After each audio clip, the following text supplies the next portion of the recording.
In this video, I will show you how to import data from another Google Sheet.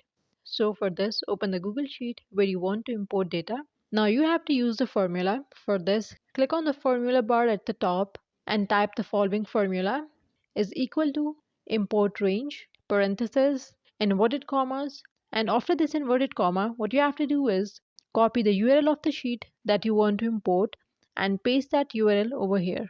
Once you're done, close the inverted commas, add a comma, again add inverted comma. Now add the sheet name. So look at your sheet name and add that sheet name over here.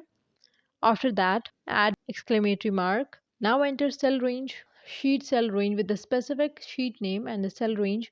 Now this is the cell range that you want to import.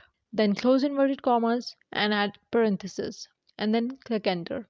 The first time you use the import range formula between two sheets, Google will ask you for permission to connect the sheets. So click on allow access to link the sheets, and once the connection is established, the data from source sheet will automatically populate in the target cell of your current sheet.